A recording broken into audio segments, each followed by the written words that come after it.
Welcome to double seven media. నేను మీ ఆదినారాయణ.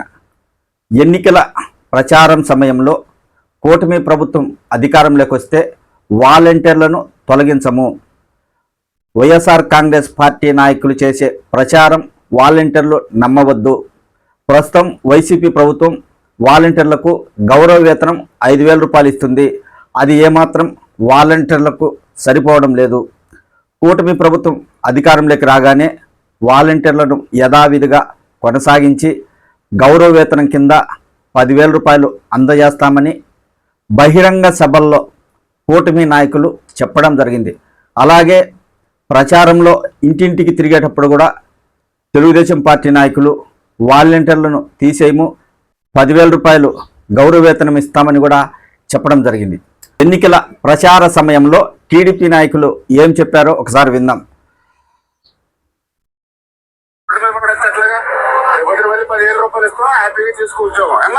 మళ్ళీ అన్నయ్య నీ ప్రభుత్వం నాకు 10,000 అందింది, మళ్ళీ మంచి చించిన పూతరేగల ప్యాకెట్ పట్టుకుని మా ఇంటికి వచ్చి అమ్మగారు చెప్పండి మనవడా ఏం పర్లేదు 10,000 రూపాయలు ఇస్తాం మనవాడికి వాలంటీర్గా. ఏం పని లేదు, మేము చూసుకుంటాం. హ్యాపీగా 5 సంవత్సరాలు కష్టపడ్డావు ఏమా, కష్టపడాలి 5 సంవత్సరాలు కష్టపడినాడు సిట్లు అవ్వాలి కానీ రోడ్డు మీద పడేస్తే అట్లాగా వదిలి మళ్ళీ 10,000 రూపాయలు ఇస్తాం, హ్యాపీగా తీసుకొచ్చాము. మళ్ళీ అన్నయ్య నీ ప్రభుత్వం నాకు 10,000 అందింది, మళ్ళీ మంచి చించిన పూతరేగల ప్యాకెట్ పట్టుకుని మా ఇంటికి వచ్చి అమ్మగారు చెప్పండి మనవడా ఏం పర్లేదు 10,000 రూపాయలు ఇస్తాం మనవాడికి వాలంటీర్గా. ఏం పని లేదు, మేము చూసుకుంటాం. తెలుగుదేశం పార్టీ నాయకులు ఇంటింటికి వెళ్ళి ప్రచారం చేసే సమయంలో చెప్తున్న మాటలు ఇప్పుడు మీరు విన్నారు. ప్రస్తుతం శాసన మండలిలో సమావేశాలు జరుగుతున్నాయి.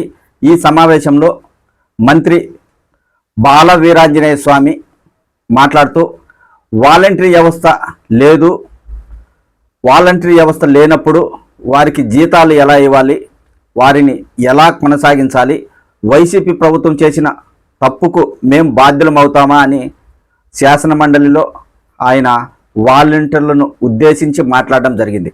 అంటే వాలంటరీ వ్యవస్థను కొనసాగించలేము, వారు ప్రస్తుతం విధుల్లో లేరు, వారికి ఎలా జీతాలు ఇస్తామని మంత్రి గారు శాసన మండలిలో మాట్లాడడం జరిగింది. దీన్ని ఏమంటారో ఒక్కసారి కూటమి నాయకులే ఆలోచించాలి. దగా అంటారా, మోసం అంటారా, ఇంకేదైనా అంటారా?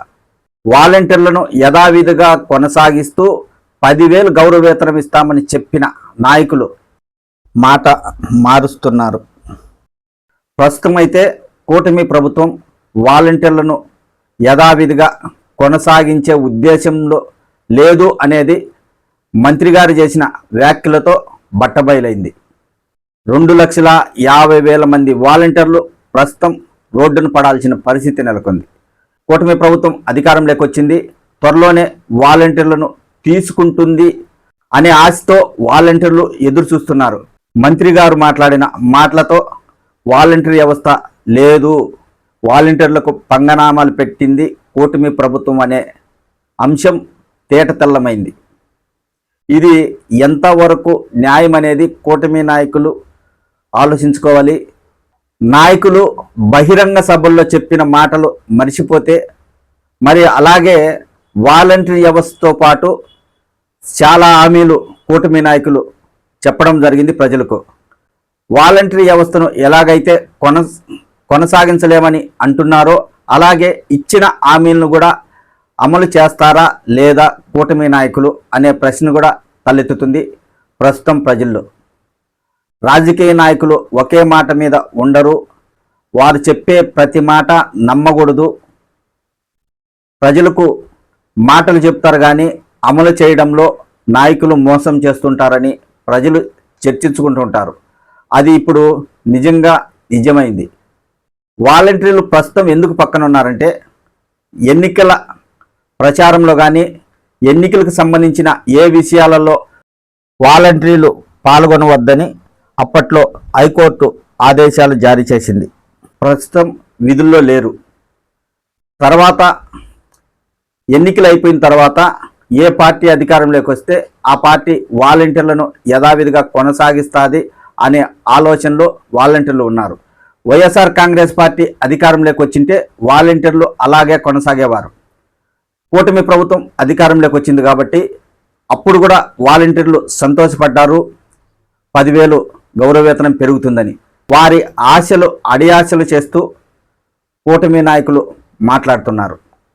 గత కొన్ని రోజుల క్రితం డిప్యూటీ సీఎం పవన్ కళ్యాణ్ గారు ఇదే మాట మాట్లాడారు. వాలంటరీ వ్యవస్థ ప్రస్తుతం లేదు కదా, వారిని కొనసాగించాలా లేదా తొలగించాలా అనే నిర్ణయం మా చేతుల్లో ఉండదు అనేది ఆయన గతంలో మాట్లాడారు. ఆ మాటలకు అనుగుణంగా శాసనమండలిలో మంత్రి గారు కూడా ఇప్పుడు మాట్లాడడం జరిగింది. మొత్తానికైతే వాలంటరీ వ్యవస్థ అవసరం లేదు అనే రీతిలో కూటమి ప్రభుత్వం వ్యవహరిస్తుంది. గతంలో వాలంటీర్లు వైసీపీకి అనుకూలంగా పనిచేశారని కూటమి ప్రభుత్వం భావిస్తే వాలంటీర్లను కొనసాగిస్తే మీ ప్రభుత్వానికి మీ పార్టీకి అనుకూలంగా వాలంటీర్లు కూడా ప్రస్తుతం పనిచేసే అవకాశం ఉంటుంది. కానీ 2,50,000 మంది వాలంటీర్లను పక్కన పెట్టడానికి ప్రభుత్వం యత్నం చేస్తుంది అనేది అర్థమవుతుంది. అయితే రాబోయే ఎన్నికల్లో ఖచ్చితంగా ఈ ఎఫెక్టు వాలంటీర్ల ఎఫెక్టు కూటమి ప్రభుత్వంపై, తెలుగుదేశం పార్టీపై, జనసేన పార్టీపై తప్పకుండా ఉంటుంది. వాలంటీర్లను కొనసాగించలేకపోతే నాయకులు మాట తప్పిన వారైతారు, వారిని దగా మోసం చేసిన వారైతారు. వాలంటీర్లను విధుల్లోకి తీసుకోకపోతే ఖచ్చితంగా కూటమి ప్రభుత్వం నాయకులు వాలంటీర్లను మోసం చేసిన వారిగా ఎప్పటికీ నిలిచిపోతారు.